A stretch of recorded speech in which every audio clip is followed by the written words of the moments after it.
ओम ब्रह्म सत्यम सर्वम।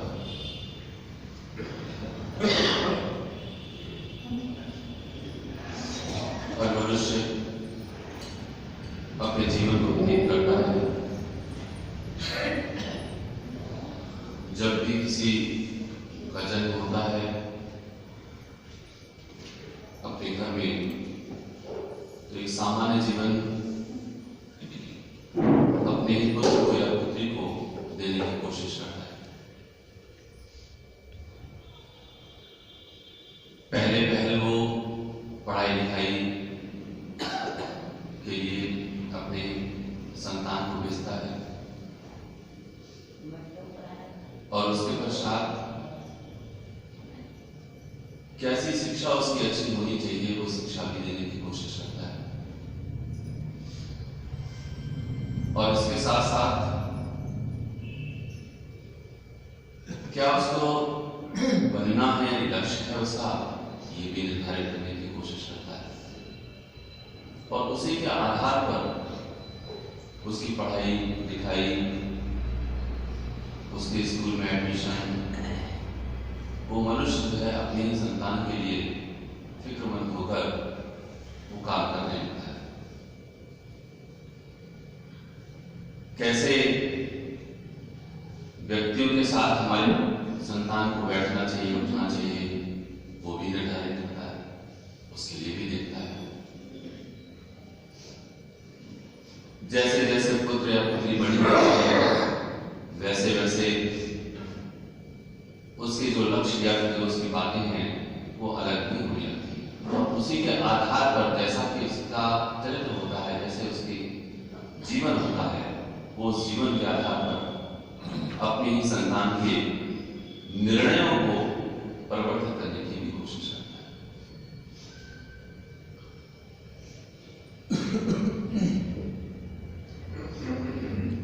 इस बीच ये उसे पता होता है इस चीज के लिए कि उसके जो नाते, रिश्ते, संबंध, परिवार का जो व्यवहार है उसका वो भी ठीक हो, और मकान की भी तैयारी करता है, घर परिवार भी होना चाहिए। किराए पे कोई रहता है तो उसका अपना मकान हो जाए, अपना मकान होता है तो उसका थोड़ा सा स्टैंडर्ड जो है और भी बड़ा हो जाए। यदि वो जैसे जैसे बच्चा बड़ा होता है वैसे वैसे उसी के आधार पर उसका जो व्यवहार है या उसकी जो नौकरी है वो आगे बढ़ने लगता है। जब वो अपने पैरों पर खड़ा हो जाता है तो उसका विवाह करते हैं, विवाह हो जाता है तो उसकी भी एक संतति होती है। ये एक व्यवहारिक और प्रैक्टिकल बात है। और जैसे उसकी संतति होती है, जो प्रक्रिया अभी तक एक मनुष्य ने अपनी संतान के लिए की, वैसे ही समान प्रक्रिया वो अपनी संतति के लिए करना शुरू करता है। इसमें वो ये भी सोचता है कि मेरे पास जितनी ज्यादा संपत्ति हो जाएगी मैं सुखी हो जाऊंगा और मेरी संतान संतति सुखी हो जाएगी। मेरा एक नाम होना चाहिए, एक पहचान होनी चाहिए, उस पहचान से मेरी संतति की पहचान होती है या मेरी पहचान होती है। और वो अपने ही नाम को, अपने ही लेवल को इसी समाज में बढ़ाने की कोशिश करता है। व्यापारी हो चाहे कोई सर्विस में अर्थात नौकरी पेशा वाला, उसका लक्ष्य एक ही होता है कि वो जिस स्थिति में है उस स्थिति के साथ साथ उसका जो नाम है, उसकी जो पहचान है, उसकी जो मान है, वो जो सम्मान है वो बड़ा होना चाहिए। उसका मान सम्मान, उसकी नाम और पहचान उसकी अपनी संपत्ति से है, कभी उसकी अपनी बात से है, और वो इसी प्रकार से विचार करते हुए अपने जीवन को व्यतीत करता है। लेकिन इस संपूर्ण जीवन के अंतर्गत जैसे वो जी रहा है, उस जीवन को सत्पुरुष सदाचारी जीवन को नहीं कहते। अभी तक ना बेईमानी की दास ने बात कही इस जीवन के अंतर्गत, ना ही छल कपट की बात कही इस जीवन के अंतर्गत, और ना ही कोई ऐसी अवज्ञा या जो वो गलत कर रहा है ना उसकी बात कही। एक साधारण जीवन भी मनुष्य का जो वो व्यतीत कर रहा है, चाहे वो किसी भी परिस्थिति में क्यों ना हो, उसके लिए सत्पुरुष दुराचारी जीवन के अंतर्गत कहते हैं।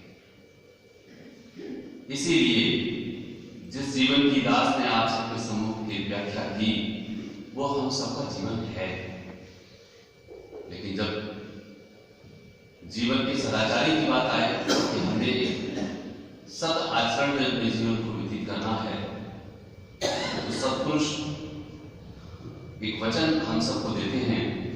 सद्गुरुदेव महात्मा मंगल राम जी महाराज वो कहते हैं,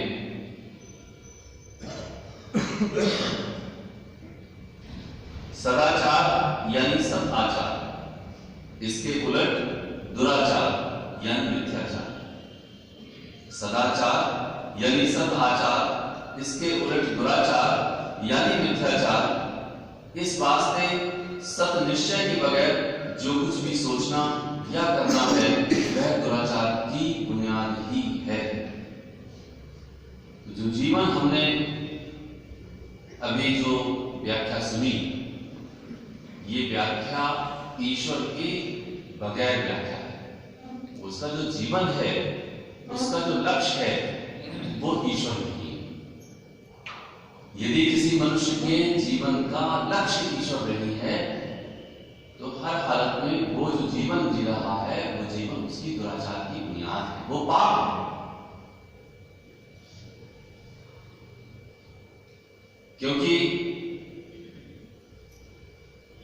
गुरुदेव कहते हैं कि सद आचार इसके उलट दुराचार यानी मिथ्याचार।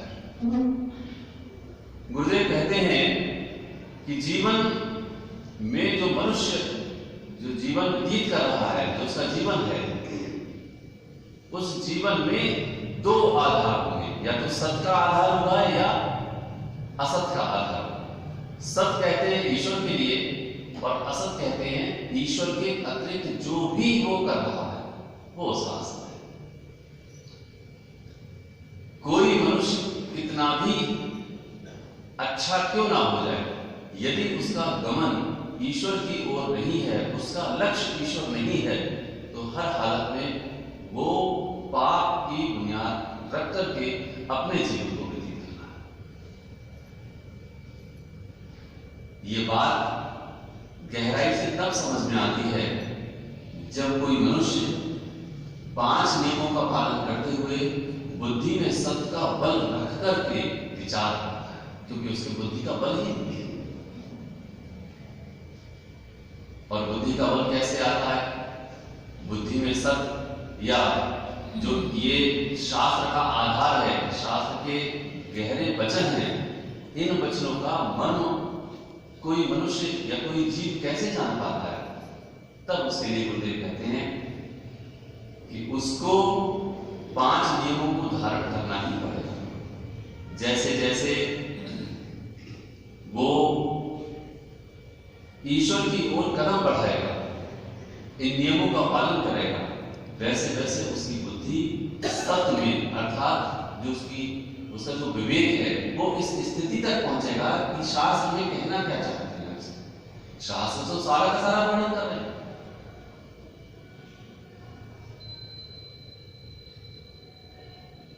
शास्त्र को पढ़ भी ले, सुन भी ले, लेकिन जब तक उसका गहरा मनन नहीं होता तब तक वो इस बात पर गहराई से विचार ही नहीं करता कि सही मायने में शास्त्र हमसे करने को क्या कह रहे हैं।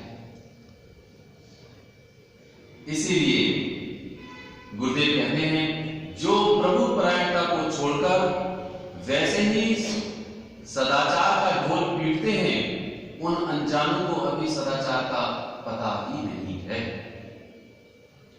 हम यदि अपनी बात कहें और आमतौर पर हम लोग कहते हैं इस चीज के लिए, हम तो किसी का बुरा नहीं चाहते, हम बड़ी ईमानदारी से काम करते हैं, अपना जीवन व्यतीत करते हैं। जो ईमानदारी से पैसा इकट्ठा हो रहा है, जो संपत्ति हो रही है, उस संपत्ति को अपना उपभोग करते हैं, अपनी संपत्ति को पालते हैं।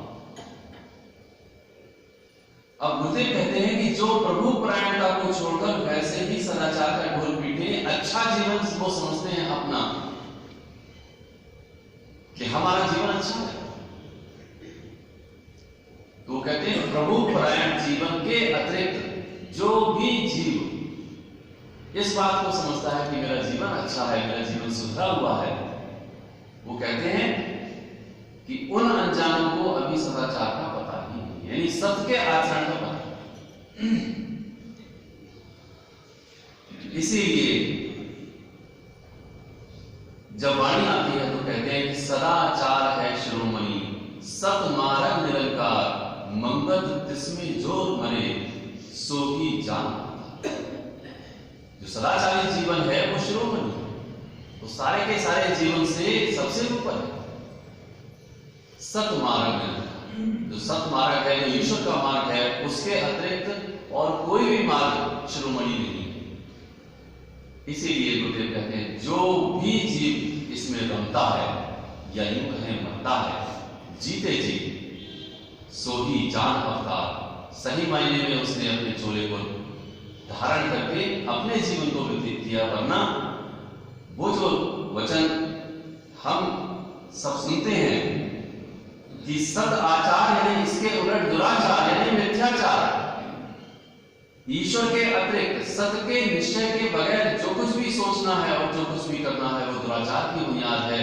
ये बात हमको समझ लेनी चाहिए।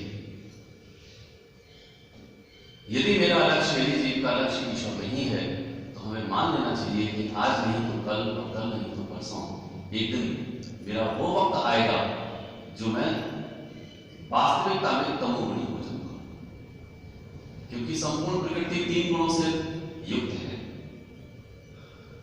जो रजोगुणी मनुष्य होता है और जो ठीक ठाक अपने जीवन को व्यतीत करता है, उसका एक ही कहना होता है कि मेरा जो जीवन है वो ठीक है, मैं ना बेईमानी करता हूं, ना मैं किसी का बुरा चाहता हूं, ना मेरी संगत खराब है,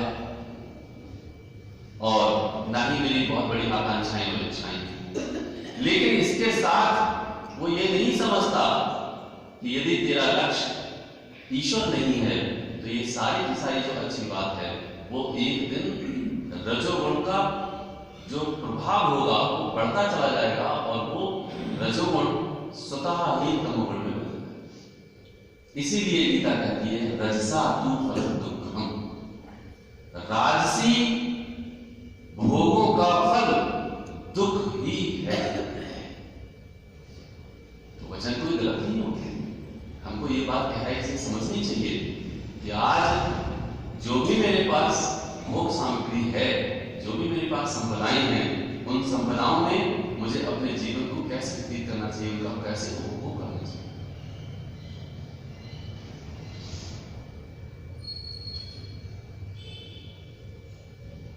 यदि मेरे पास धन, मेरे पास संपत्ति, मेरे पास सामग्री ज्यादा है तो मैं दूसरों को दूं, तो सारा का सारा वर्णन, सारा का सारा आध्यात्म जीवन हम सबके सामने है। अब सुने उस वचन के लिए जो महाराज जी ने हम सबसे कहा है कि हम किस तरीके से सदाचारी और किस तरीके से आगे बढ़ सकते हैं। गुरुदेव कहते हैं जब तक 5 विकारों की वासना शुद्ध ना होवे, जब तक 5 विकारों की वासना शुद्ध ना होवे तब तक सदाचारी होना अति कठिन है, और जब तक सत्स्वरूप का पूर्ण विश्वास ना होवे तब तक इन विकारों की अग्नि शांत नहीं होती, चाहे कोई कितना भी यत्न कर ले।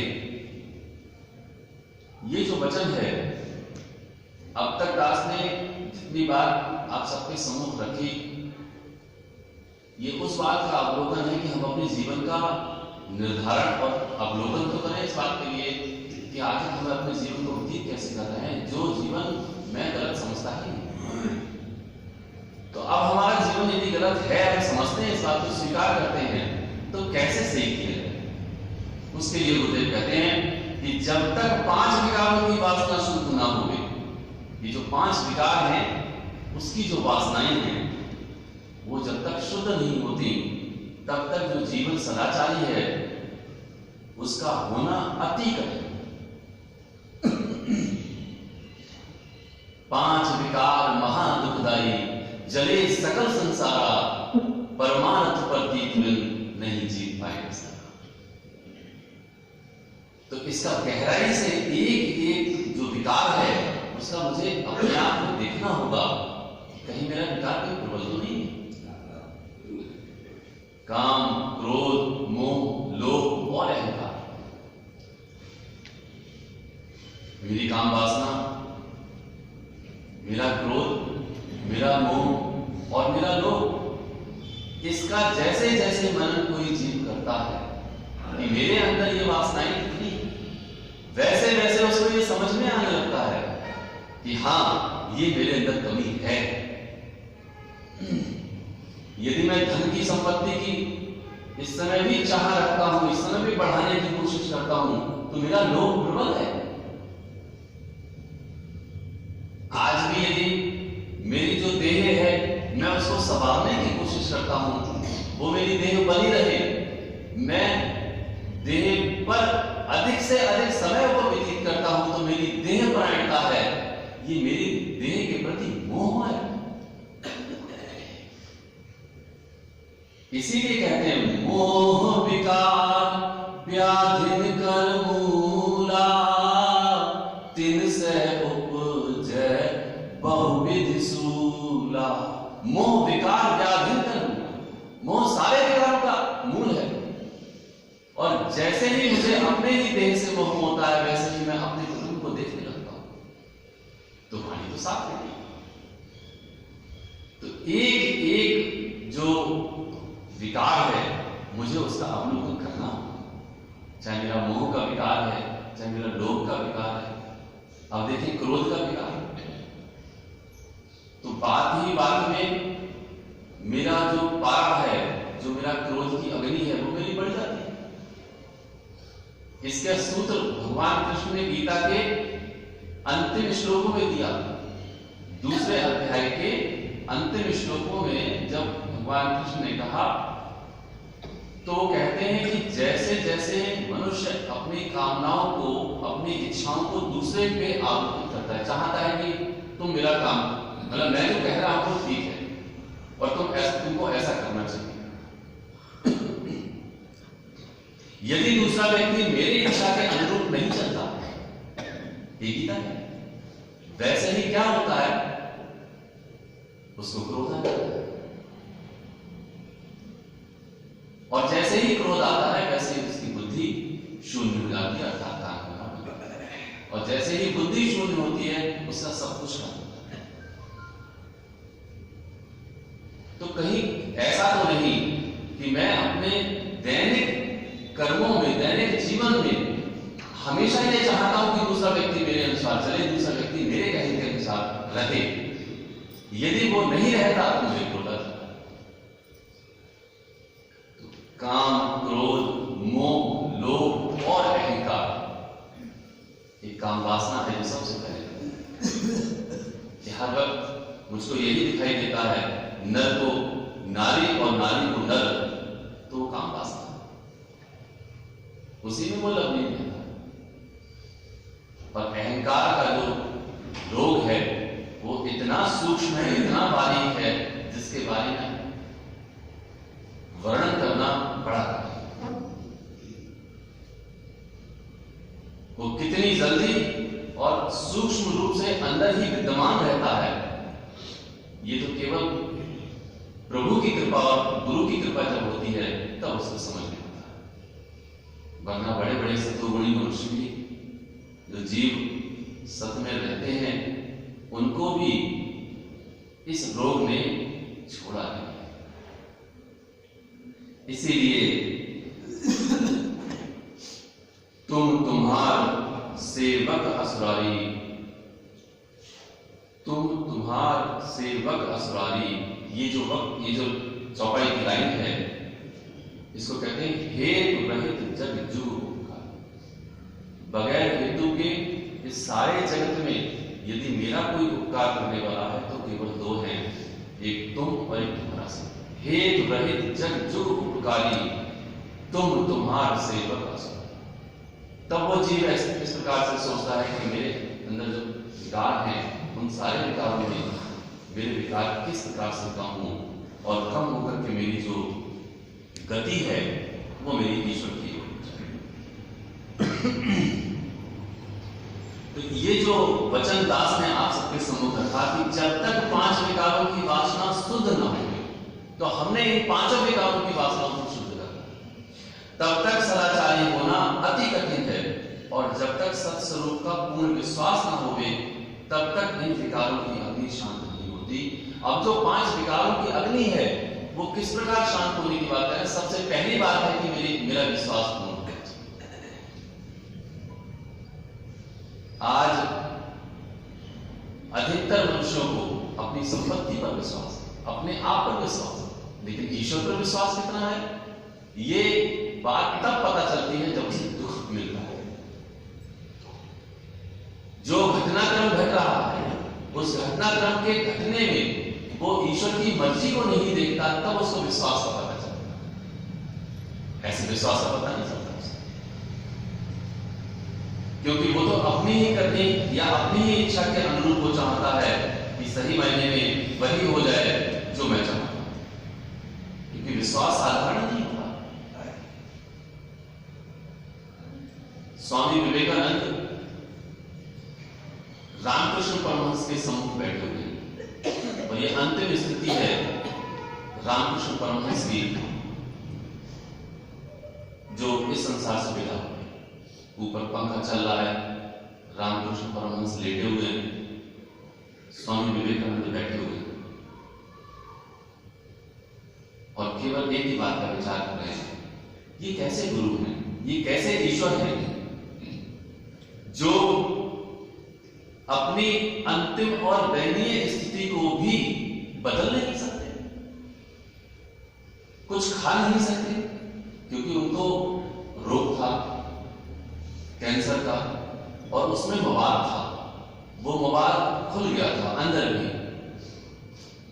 और जब मवाद अंदर खुलेगा तो जो जाएगा अंदर पेट में वो भी मवाद ही बाहर निकालने में सक्षमता नहीं, क्योंकि इतनी कमजोरी का वश था शारीरिक रूप से, तो वो कुछ खा भी नहीं सकते थे, पी भी नहीं सकते थे। लेकिन तो एकदम अनायास ही स्वामी विवेकानंद के मन में एक ख्याल आ गया जो अंतिम अवस्था में था। वो कहते हैं कि कैसे ईश्वर है, कैसे गुरु जो अपनी ही स्थिति को बदल नहीं सकते, पता नहीं कैसे करते। उस हालात में भी रामकृष्ण परमहंस ने स्वामी विवेकानंद को, यानी नरेंद्र को ये बात कही थी, नरेंद्र ये वही राम और वही कृष्ण है इस देह के अंदर जो राम और कृष्ण बहाते हैं। तुम्हें अब भी संशय है? तो जो साक्षात परब्रह्म है वो जो सामने बैठा है, विराजा हुआ है, उसके ऊपर भी विश्वास आ पाना ये कोई सरल बात है? नरेंद्र जिंदल प्रेमी जी जो बड़े ही वयोवृद्ध थे, अब नहीं रहे, दास की उनसे भेंट जगाधरी में अंतिम बात हुई और प्रेमी नरेंद्र जिंदल जी का दृष्टांत आप सबने सुना होगा। दास केवल अपनी बात बता रहा है कि प्रेमी नरेंद्र जिंदल जी से जब अंतिम बात भेंट हुई थी तो दास के मन में केवल एक ही बात आई कि प्रेमी जी आप केवल उन बात को बताओ जो महाराज जी के साथ आपके साथ जो बीती थी। मेरा बस केवल इतना कहना था। और उसके बाद उनकी आंखों से आंसू रुके ही नहीं और बार बार एक ही बात कह रहे थे, मनोज हम गुरु को पहचान नहीं पाए, वक्त सारा व्यतीत हो गया, वो हमारे सामने सत्ता थी जो भूख नींद और प्यास से ऊपर थी, जो कभी सोती नहीं थी, जिसने कभी कुछ खाया नहीं, हमारे सामने वो जो सत्ता जी रही है, जो चल रही है, फिर रही है, बोल रही है, दिन और रात उनका सिमरन ही सिमरन है, समाधि ही समाधि है, सहज समाधि में है। लेकिन हमको ये हो होश ही नहीं आया कि वो सत्ता है क्या, वो परब्रह्म परमेश्वर है, हमको ये बात पहचान नहीं सके। अगर आप सोच के देखो, हम सब पूजा करते हैं, अर्चना करते हैं, भगवान के सम्मुख बैठते हैं, यदि भगवान ही हमारे सम्मुख बैठा हो तो क्या हम भगवान को छोड़ करके जाएंगे? जरा सोच के देखो। सारा ब्रह्मांड भी गया और केवल इतनी बात जो दास कह रहा है वही कह रहे थे वो कि मेरा राम, मेरा कृष्ण मेरे सामने बैठा है, और फिर चला जाता था। संगत आती थी और चली जाती थी, जबकि संगत की कशिश जो भी आता था वो उस सत्ता के निकट पहुंच करके शांत ही हो जाती थी, वहां से हटने का मन नहीं करता था। लेकिन फिर भी जो एक सोच है कि हम गुरु को पहचान नहीं सके, उस अंतर्यामी परमेश्वर को नहीं पहचान सके, ये कशिश और ये मलाल उनको जिंदगी बन रहा और सारा रुमाल भी। तो जो विश्वास की बात है, दास कह रहा है, वो विश्वास सही मायने में कितना दुर्लभ है या आसान नहीं। आज हम और आप सब सुनते हैं 5 नियमों का पालन करना चाहिए, सादगी, सत्य, सेवा, सत्संग और सत्संग। अपने अंतर मन में विचार करके देखें कि क्या मेरा उम्र के मुताबिक आज भी सिमरन है? यदि नहीं है तो मेरा क्या विश्वास है ईश्वर पर, क्या विश्वास है अपने गुरु पर कि जो गुरु लिख करके दे रहा है कि इतना सिमरन मुझको करना चाहिए। आज भी मेरा सत्संग में आने का जो नियम है वक्त की पाबंदी पर नहीं है। क्या मैं विश्वास करता हूं कि जो गुरु ने कहा है वो मुझको करना है। तो मेरा जो सदाचारी जीवन है, वो सदाचारी जीवन मैंने ही अपना दुराचारी बना रखा है, अपनी छोटी छोटी सी बातों पर छोटे छोटे से काम, अपनी ही कामनाएं, अपनी इच्छाएं लेकर के मैं खुद ही रहता हूं और मैं अपने जीवन को दुराचार की तरफ लेकर चलता हूं। इसलिए हम सबको चाहिए कि हम अपने जीवन को सबकी ओर आधार रखते हुए अपने जीवन को व्यतीत करें। यदि ऐसा नहीं किया तो हमने दुराचार की बुनियाद ही रखी है और कुछ नहीं। इसलिए सदाचारी जीवन अपनाएं ताकि हम सबका कल्याण हो सके और हम सब जिस मानुष टोली को प्राप्त किया है हम उसका लक्ष्य प्राप्त कर सके और हम अपना जीवन सफल कर सके। ओम ब्रह्म सत्यम सत्य। आज